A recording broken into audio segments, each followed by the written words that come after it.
Hello students, welcome to 5 classes in collaboration with City Model College। अभी तक हम लोगों ने क्लास 10th में मशीन चैप्टर में मैकेनिकल एडवांटेज पढ़ा था, वेलोसिटी रेशियो पढ़ी थी, इफिशियंसी ऑफ मशीन्स पढ़ी थी।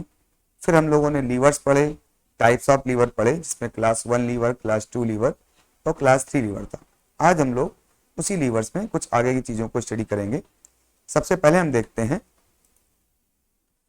Right down a relation expressing the mechanical advantage of lever. किसी लीवर के लिए मैकेनिकल एडवांटेज की एक्सप्रेशन को हम लोग यहाँ पर बनाएंगे। तो उसके लिए हमको जानना जरूरी होता है कि principle of moment of lever क्या होता है। तो principle of moment of lever हम लोग जानते हैं कि जैसे कोई लीवर हो तो उस लीवर में एक तरफ आपका लोड होता है और एक तरफ आपका एफर्ट होता है। लोड की वजह से एक टर्निंग इफेक्ट या मोमेंट क्रिएट होता है एंटी क्लॉकवाइज, जो आपकी इस रॉड को नीचे की ओर झुकाने का प्रयास करेगा। उसको बैलेंस करने के लिए हम एफर्ट लगाते हैं और वो एक उल्टा टर्निंग इफेक्ट यानी क्लॉकवाइज लगाएगा, जो कि आपके लोड के टर्निंग इफेक्ट को कैंसिल करेगा। तो इस वजह से जो आपका principle of moment of lever ये है कि moment of load about the fulcrum, क्योंकि फुलक्रम ही वो पॉइंट है जिसके अबाउट आपका जो लीवर है वो टर्न कर सकता है। तो फुलक्रम के अबाउट ये हो गया आपका फुलक्रम का पॉइंट। तो फुलक्रम के अबाउट आपके लोड का मोमेंट इक्वल होना चाहिए फुलक्रम के अबाउट आपके एफर्ट का मोमेंट। अब मोमेंट कैसे निकालते हैं?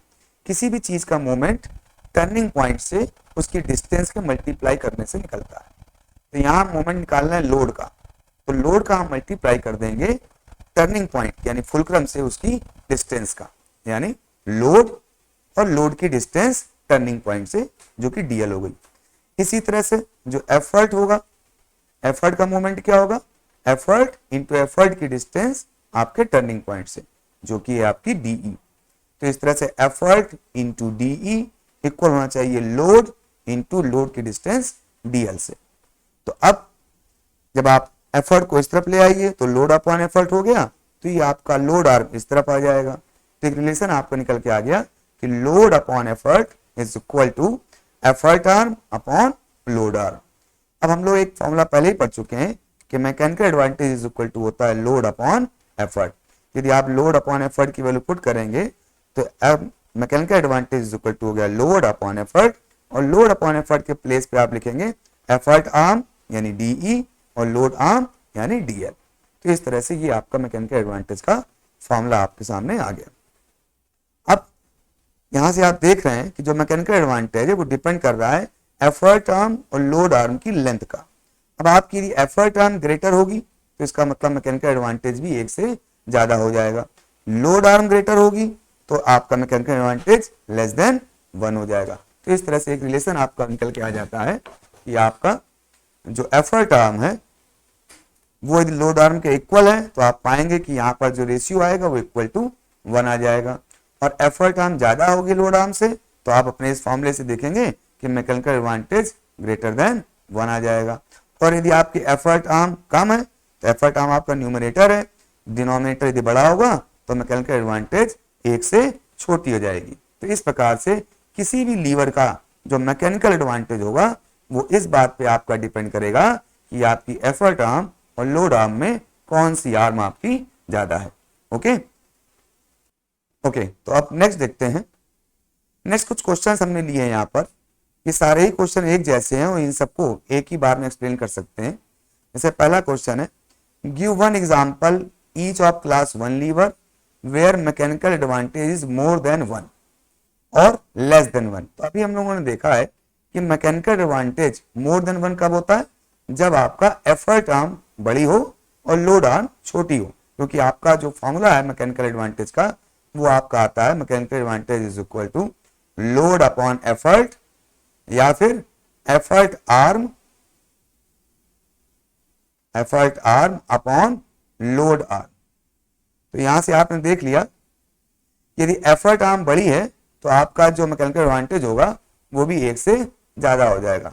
तो कोई भी ऐसा एग्जांपल आप लें, जैसे कि आपने ये प्लायर ले लिया, तो देखिए ये तो इसका हो गया फुलक्रम, ये फुलक्रम हो गया आपका, ठीक है।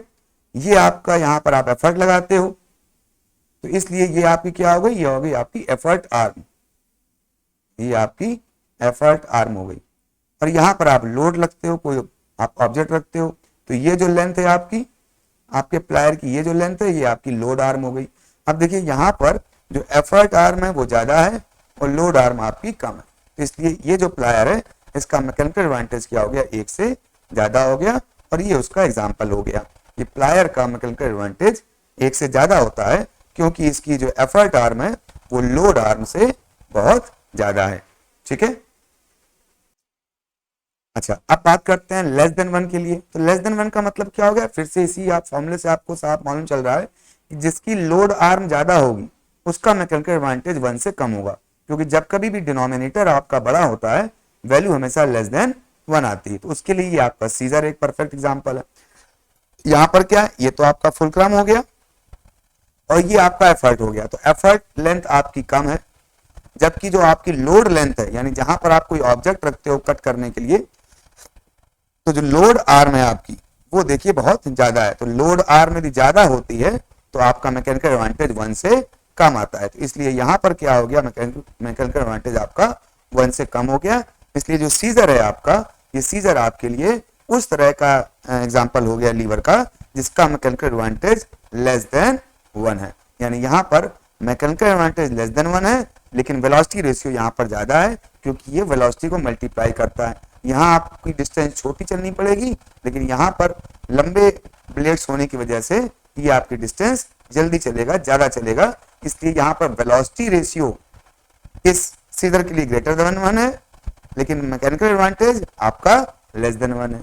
वहीं इस वाले एग्जांपल में आप देखेंगे कि velocity ratio less than one है, आपको देखो डिस्टेंस आपके एफर्ट को ज्यादा चलनी पड़ेगी प्लायर्स के आपके इस तरफ को, जबकि जो आपका जो ब्लेड है लोड का उसकी डिस्टेंस बहुत कम चलनी पड़ेगी। इसलिए यहाँ पर वेलोसिटी रेशियो कम है एक से, लेकिन मैकेनिकल एडवांटेज एक से ज्यादा है। ठीक है, तो इस तरह से ये आपके आंसर्स होगा। इन चारों क्वेश्चंस के आंसर सेम यही हैं। आप जब सारे क्वेश्चंस को पढ़ेंगे तो आप पाएंगे इन सब के आंसर्स आपको यहाँ पर इस एक आंसर्स में आपको मिल गए। ठीक है, अब हम नेक्स्ट देखते हैं। नेक्स्ट क्वेश्चन दिया हुआ है, क्वेश्चन कह रहा है कि एक मीटर रूल है जिसका खुद का वेट W सपोर्ट यहां पर लगा हुआ है on a fulcrum at 60 centimetre mark by applying the effort E at 90 centimetre mark. एक मीटर स्केल हो गया, इसको इस फुलक्रम पर सपोर्ट किया गया है और 60 मार्क्स पर ये फुलक्रम है, एफर्ट लग रहा है 90 मार्क्स पर। अब आपको बताना है state with reason whether the weight W of the rule is greater than, less than और equal to effort। अब देखिए किसी भी स्केल का जो यूनिफॉर्म स्केल यहाँ पर बना है, इसका जो वेट होगा वो इसके मिड पॉइंट पे वर्क करेगा, यानी ये मिड पॉइंट है 50 सेंटीमीटर, तो इस जगह पर इसका वेट वर्क करेगा W।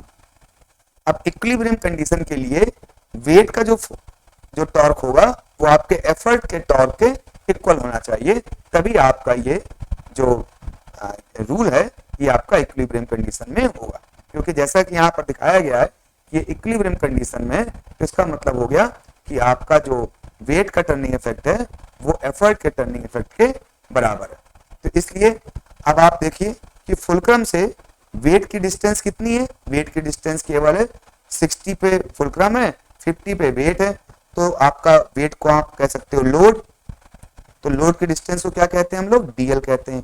तो डीएल कितनी है फुलक्रम से, 60 माइनस 50 यानी 10 है, जबकि जो एफर्ट कितने पे लग रहा है, 90 पे लग रहा है, तो डिस्टेंस उसकी डीई कितनी हो गई, 60 पे फुलक्रम है और एफर्ट लग रहा है 90 पे, तो डीई होगी आपकी 30 सेंटीमीटर। तो आपके इक्विलिब्रियम कंडीशन के लिए जो आप फॉर्मूला अप्लाई करते हो, तो मोमेंट ऑफ लोड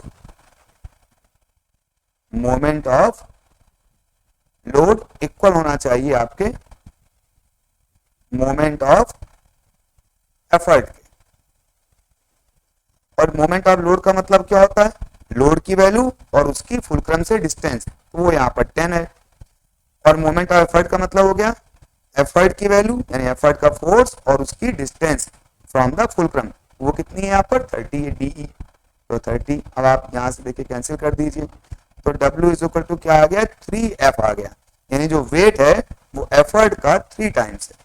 तो पहला जो आंसर आपका आ गया, state with reason whether the weight W of the rule is greater than और लेस देन और इक्वल टू एफर्ट। तो यहाँ पर क्लियर हो गया कि जो वेट है वो एफर्ट से 3 टाइम्स देखिए यहाँ पर ज्यादा है, तो W is greater then F। ये आपका ए आंसर आ गया, फर्स्ट पार्ट आपका। फिर पूछ रहा है find the mechanical advantage in an ideal case. अब इस केस में यदि आप मैकेनिकल एडवांटेज करें तो आपको पता है mechanical advantage is equal to होता है लोड अपॉन एफर्ट। तो अब लोड कितना है, लोड तो W है, एफर्ट कितना है, सपोज F है, ये आपको दिया हुआ है एफर्ट, एफर्ट को हमने F कह दिया, आप चाहे तो E भी लिखा रहने सकते हैं। यदि एफर्ट को हम E लिखा रहने दें तो देखिए E लिख देंगे यहाँ पर, ठीक है, यानी W is greater then E। तो लोड अपॉन एफर्ट, तो लोड हो गया W और एफर्ट हो गया आपका E। अब आप देख चुके हैं कि W किसके इक्वल है, वेट किसके इक्वल है, 3E के। तो यहाँ से आ गया 3E अपॉन E, तो E से E कैंसिल आ गया, कितना आ गया 3। तो मैकेनिकल एडवांटेज आ गया आपका 3, ठीक है।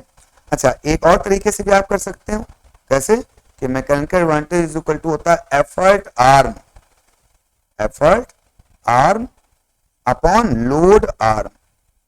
यदि हम इस फॉर्मूले को अप्लाई करें तो एफर्ट आर्म कितनी दूरी पर है, 30 पर है, देखिए DE, DE एफर्ट आर्म हो गया, DL आपका लोड आर्म हो गया। एफर्ट आर्म कितना है 30 और लोड कहां पर है, देखिए लोड आपका 10 मीटर पे है या 10 सेंटीमीटर पे है, 10, इसको कैंसिल कर दिया तो क्या आ गया आपका 3 आ गया। तो इस तरह से आप इसको देख सकते हैं, ठीक है, कि आपका मैकेनिकल एडवांटेज हो गया, लोड हो गया और आपका DE अपॉन DL की वैल्यू पुट करके आपने 30/3 आपने निकाल लिया। तो इस तरह से आपका मैकेनिकल एडवांटेज एफर्ट आर्म और लोड आर्म से भी निकाल सकते हैं और आपका mechanical advantage load upon effort करके भी निकाल सकते हैं, जो हमने यहाँ पर आइडेंटिफाई कर लिया था, ठीक है। ओके, तो अब नेक्स्ट देखते हैं। तो ये तो आपके कुछ आंसर्स हो गए, आप चाहें तो इन आंसर्स को ऐसे भी लिख सकते हैं। अब नेक्स्ट क्वेश्चन देखते हैं, which type of a lever has a mechanical advantage always more than one. तो ये अभी तक हम लोग देख चुके हैं कि जहां कहीं भी आपका एफर्ट आर्म ज्यादा होगी और लोड आर्म कम होगा, क्योंकि आपको हम फिर से यहाँ पर लिख दें कि mechanical advantage is equal to होता है effort arm upon load arm. यानी जहां कहीं भी जिस भी लीवर की एफर्ट आर्म आपकी बड़ी होगी वहां पर मैकेनिकल एडवांटेज आपका हमेशा ग्रेटर देन 1 होगा। तो अब आप जानते हैं कि जो क्लास 2 लीवर होते हैं जिसमें एफर्ट सबसे साइड में होता है और फुलक्रम आइदर साइड पे होता है और लोड कहीं पर बीच में कहीं होता है, तो ऑब्वियस बात होगी कि लोड आर्म हमेशा एफर्ट आर्म से कम है। तो इसलिए यहाँ पर एफर्ट आर्म हमेशा ज्यादा है क्लास 2 लीवर में, तो क्लास 2 लीवर में आपका मैकेनिकल एडवांटेज भी हमेशा 1 से ज्यादा होगा, ठीक है। जैसे कि नट क्रैकर वगैरह आपने एग्जांपल देखे थे, या क्लास 2 लीवर जो भी थे आपके, ये जितने भी आपके क्लास 2 लीवर हैं इन सब में आपका जो एफर्ट आर्म है, एफर्ट सबसे लास्ट में लग रहा है और लोड फुलक्रम के पास में लग रहा है। यहाँ पर भी लोड फुलक्रम के पास लग रहा है और आपका जो एफर्ट है वो फुलक्रम से काफी डिस्टेंस भी है। यहाँ व्हील बैरो में भी देखिए आपको लोड जो है वो फुलक्रम के पास में है और एफर्ट जो है आपका फुलक्रम से काफी दूर है। इसी तरह से जो बोतल ओपनर है वहां पर भी लोड आपका नीचे का जॉ होता है, फुलक्रम आपका ऊपर का जॉ होता है और एफर्ट आपका यहाँ कहीं लग रहा है। तो लोड की डिस्टेंस बहुत कम है जबकि एफर्ट की डिस्टेंस आपकी बहुत ज्यादा है। इस वजह से जितने भी क्लास 2 लीवर हैं सब में मैकेनिकल एडवांटेज आपका ग्रेटर देन 1 होगा। क्यों? क्योंकि उसमें एफर्ट आर्म आपकी लोड आर्म से ज्यादा होती है, ठीक है। तो इस तरह से आपके इन चारों क्वेश्चन का यही सेम आंसर है। अब आप इन क्वेश्चंस को पढ़ेंगे तो आप पाएंगे इन चारों क्वेश्चंस का सेम आंसर होगा, ठीक है। तो अब हम नेक्स्ट देखते हैं।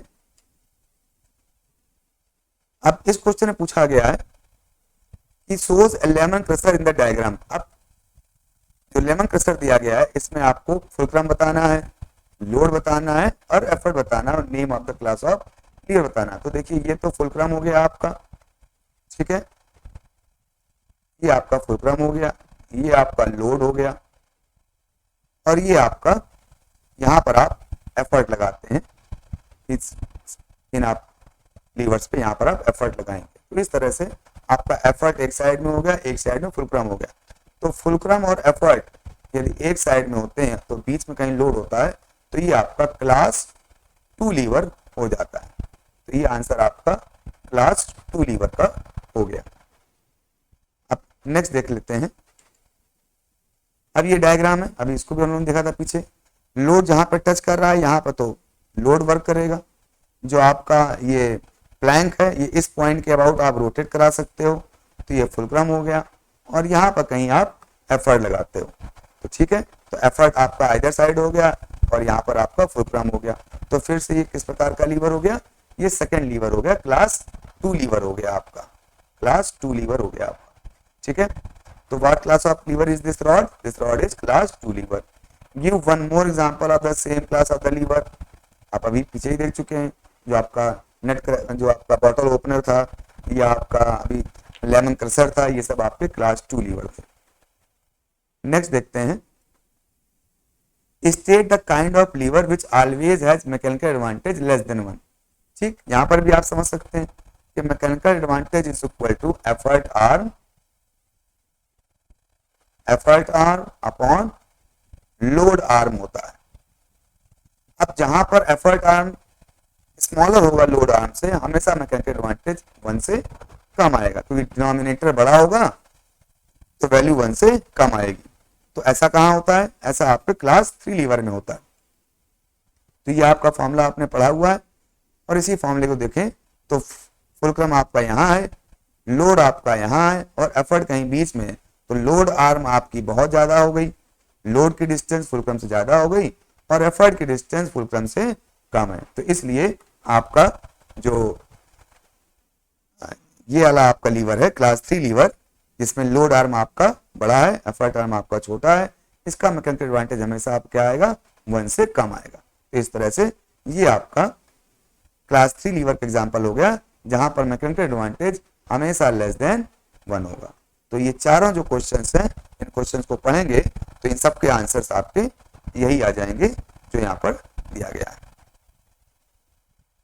नेक्स्ट देखते हैं, state the class of lever and the relative positions of load, effort and fulcrum in the bottle opener. तो वो आप यहाँ पर देख सकते हैं, बॉटल ओपनर में यहाँ पर आपका फुलक्रम दिया होता है, इस एज को यहाँ से पुश करता है ऊपर के लिए, तो यहाँ पर लोड हो गया और यहाँ पर आपका एफर्ट हो गया, जो आप हाथ से उसको उठाने की कोशिश करते हैं। ऐसे ही आपका सुगर टोंग्स हो गए या आपका चिमटा हो गया, जिससे रोटी पकड़ते हैं आपके घर में मम्मी वगैरह, तो ये आपका फुलक्रम हो गया। ये पॉइंट यहाँ पर आप हाथ से होल्ड करते हो और यहाँ आपकी रोटी या सुगर टोंग्स या आइस होल्डर जो होता है उस तरह से आप आइस यहाँ पर रख के उसको पिक करते हैं। तो ये आपका इस प्रकार से एफर्ट, फुलक्रम और लोड यहाँ पर शो किया है। और ये किस तरह का लीवर हो गया? आप देखिए, यहाँ पर साइड में आपका फुलक्रम है, बीच में आपका एफर्ट है और किनारे आपका लोड है। जब कभी भी आइदर साइड पर लोड और फुलक्रम होते हैं तो क्लास 3 लीवर आपके ये हो जाते हैं। और यहाँ पर यदि आप मैकेनिकल एडवांटेज की बात करें तो मैकेनिकल एडवांटेज क्या होता है? Effort arm upon load arm. तो आप यहाँ पर पाएंगे कि लोड आर्म देखिए ज्यादा है, फुलक्रम से लोड की डिस्टेंस ज्यादा है, जबकि एफर्ट की डिस्टेंस आपकी कम है। तो इस तरह से आपका ये दोनों जो लीवर हैं वो आपके क्लास 3 लीवर हैं और उसकी मैकेनिकल एडवांटेज क्या है? Less than 1। ठीक है, नेक्स्ट देख लेते हैं, classify the following into levers as class 1, class 2 और क्लास 3। अभी डबल मैंने बताया कि ये लोड है, ये एफर्ट है, ये फुलक्रम है, तो क्लास 3 लीवर इस तरह से हो जाएगा। यदि यहाँ पर लोड लें, यदि आप गेटिस को जो यहाँ पर रबड़ लगी है इसको एफर्ट मानेंगे तो ये आपका क्लास 3 लीवर में आ जाएगा। ठीक है, ये आपका फुलक्रम हो गया। इसी तरह से दूसरा क्लास 1 लीवर ये हो गया कि यहाँ पर कोई लोड लिया हुआ है और ये एफर्ट यदि जग से नीचे की ओर आएगा तो ये लोड आपका इस तरह से जंप करके जाएगा। तो इस तरफ आपका एफर्ट हो गया, बीच में फुलक्रम हो गया और यहाँ लोड हो गया। तो ये आपका क्लास 1 और 3 लीवर दोनों ही इस तरह के होते हैं। व्हील बैरो की बात करें तो व्हील बैरो को देखें तो व्हील बैरो में देखिए ये फुलक्रम हो गया आपका, ये लोड हो गया और यहाँ पर आप एफर्ट लगाते हो तो ये आपका क्लास 2 लीवर हो गया, क्योंकि यहाँ पर फुलक्रम है और आइदर साइड पे आपका एफर्ट है। तो इस तरह से ये आपका क्लास 2 लीवर हो गया। फिशिंग रॉड की बात करें तो फिशिंग रॉड पे देखिए, यहाँ पर आप होल्ड करते हो तो ये फुलक्रम हो गया, यहाँ से आप फोर्स लगाते हो और ये लोड हो गया। तो फुलक्रम एक साइड में है, लोड आइदर साइड में है। तो जब आपका फुलक्रम एक साइड में होता है, लोड आइदर साइड पे होता है, बीच में कहीं एफर्ट होता है, तो ये आपका क्लास 3 लीवर होता है। तो इस तरह से आपका जो फिशिंग रॉड है उसमें फुलक्रम एक तरफ है और लोड आइदर साइड पे है, एक साइड पे लोड है और एक साइड पे फुलक्रम है और एफर्ट आपका बीच में है। तो इस तरह से आपका ये जो लीवर हो गया फिशिंग रॉड, ये क्लास 3 लीवर हो गया। नेक्स्ट देखते हैं, what type of lever is found by the human body. ठीक है, अब यहां पर भी हम देखेंगे। ठीक है, ठीक, तो इस प्रकार से जो आपका एफर्ट होता है वो आप इन मसल्स में लगता है इस तरह से। तो आप एफर्ट यहाँ ना शो करके हम एफर्ट यहाँ शो करेंगे, क्योंकि जब आप किसी चीज को होल्ड करते हो तो आपके इन मसल्स पे आपका पूरा फोर्स आता है। तो एफर्ट आपका इस जगह पर हो गया, यानी बीच में कहीं, फुलक्रम आपका साइड में हो गया और लोड आपका इस तरह हो गया। इस तरह से क्लास 3rd लीवर आपका हो गया। नेक्स्ट यदि हम इस तरह की बात करें, आप टो पर जब आप खड़े होते हैं तो टो के अबाउट तो आप अप एंड डाउन हो सकते हैं। तो ये आपका फुलक्रम हो गया, यहाँ पर कहीं आपका पूरा लोड वर्क करता है और ये इन मसल्स पे आप एफर्ट लगाते हो। तो इस तरह से आपका ये फुलक्रम हो गया, ये लोड हो गया और ये एफर्ट हो गया। तो ये आपका क्लास 2 लीवर हो गया। तो इस तरह हमारी बॉडी के 2 लीवर्स हम लोगों ने देख लिए, क्लास 3rd लीवर जो हमारे फोर हैंड पर होता है और क्लास 2nd लीवर जो हमारे टो पर स्टैंड करने पर होता है। एक और लीवर आप देख सकते हो इस तरह से, जो आपका हेड की मसल्स हैं। तो यहाँ पर आप, ये तो फुलक्रम हो गया, ये आपका जो हेड हो गया, ये आपका फोर्स हो गया, क्योंकि आप यहीं पर मसल से इस पर फोर्स लगाते हो और ये आपका लोड हो गया। तो एक तरफ आपका फोर्स हो गया, आइदर साइड पर लोड हो गया और बीच में कहीं फुलक्रम हो गया। तो ये आपका क्लास 1 लीवर का एग्जाम्पल हो गया। हम नेक्स्ट देखते हैं, ये कुछ क्वेश्चंस है, इनको हमें यहाँ पर वैल्यूज पुट करनी है। जैसे mechanical advantage is equal to होता है इफिशियंसी इनटू वेलोसिटी रेशियो। ये हम लोग पहले भी ड्रा कर चुके हैं लास्ट टर्न पे। आपको पता था कि इफिशियंसी इज इक्वल टू होता है, efficiency is equal to mechanical advantage upon velocity ratio, और इसी से नया फॉर्मूला हम लोग निकाला था कि mechanical advantage is equal to हो जाता है आपका इफिशियंसी इनटू वेलोसिटी रेशियो। और किसी भी मशीन की इफिशियंसी 100% नहीं होती, इसीलिए मैकेनिकल एडवांटेज प्रैक्टिकली हमेशा वेलोसिटी रेशियो के वैल्यू से कम होता है, यानी उसके इक्वल नहीं होता है। तो ये भी हमने कॉन्सेप्ट को देखा था कि मैकेनिकल एडवांटेज कभी भी वेलोसिटी रेशियो के बड़ा नहीं हो सकता, क्योंकि एफिशिएंसी तो हमेशा 100% आइडियल मशीन की होती है और वैसे 100% से कम होती है। इसलिए म्यू की वैल्यू हमेशा 1 से कम होगी, तो इसलिए मैकेनिकल एडवांटेज भी वेलोसिटी रेशियो से हमेशा कम होगा, यानी कभी बराबर नहीं होगा। आइडियल कंडीशन में तो बराबर होता है, लेकिन प्रैक्टिकल सिचुएशन में आपका ये बराबर नहीं हो सकता, क्योंकि आइडियल कंडीशन के लिए आपकी एफिशिएंसी 100% यानी 1 होती है, तब आपका mechanical advantage velocity ratio equal हो जाएगा। लेकिन इन जनरल किसी भी आइडियल मशीन की या प्रैक्टिकल मशीन की एफिशिएंसी 100% नहीं होती, हमेशा 100% से कम होती है, यानी एफिशिएंसी 1 से कम होती है। इसीलिए आपका मैकेनिकल एडवांटेज भी प्रैक्टिकली हमेशा वेलोसिटी रेशियो से कम होता है। फिर आपका second question, in class 2 lever effort arm is. अब क्लास 2 लीवर में क्या होता है, आप ध्यान दीजिए, यहाँ पर कहीं फुलक्रम होता है, यहाँ पर एफर्ट होता है और यहाँ कहीं पर लोड होता है। तो एफर्ट आपका, एफर्ट जो आर्म है वो ज्यादा है और लोड आर्म आपकी कम है। इन class 2 effort arm is longer than the load arm. इसी तरह सीजर्स की बात करें तो सीजर जो होती हैं वो आपकी स्पीड मल्टीप्लायर होती हैं, क्योंकि आपने एग्जांपल देखा था कि सीजर्स में आपके जो एफर्ट आर्म होती है वो कम होती है और जो आपकी लोड आर्म होती है वो आपकी ज्यादा होती है। ये लोड आर्म ज्यादा होने की वजह से आपका मैकेनिकल एडवांटेज जो है आपका वो लेस देन 1 होता है, लेकिन वेलोसिटी रेशियो यहाँ पर ज्यादा होती है, क्योंकि सीजर्स की ब्लेड ज्यादा फास्ट चलती है बजाय उसके हैंड कहीं जहां पर हम उसको फिंगर से पकड़ते हैं। तो इस तरह से आपका सीजर जो है स्पीड मल्टीप्लायर होता है। वही जो प्लायर होता है जिसको हम लोग प्लास कहते हैं जनरल, वो आपका फोर्स मल्टीप्लायर होता है, क्योंकि प्लास में आपका जो हैंडल होता है जिधर से आप पकड़ते हो वो बड़ा होता है, जबकि जो उसके जॉ होते हैं यानी जहां पर आप लोड को रखते हो वो छोटा होता है। तो इस तरह से आपका जो प्लायर है वो फोर्स मल्टीप्लायर हो गया, जबकि जो आपकी सीजर है वो आपकी स्पीड मल्टीप्लायर हो गया। ओके, तो आज के लिए इतना ही। नेक्स्ट टर्न पे आपको फिर इसी के आगे कुछ न्यूमेरिकल्स बताएंगे और कुछ क्वेश्चंस बताएंगे। तो तब तक के लिए bye bye and take care.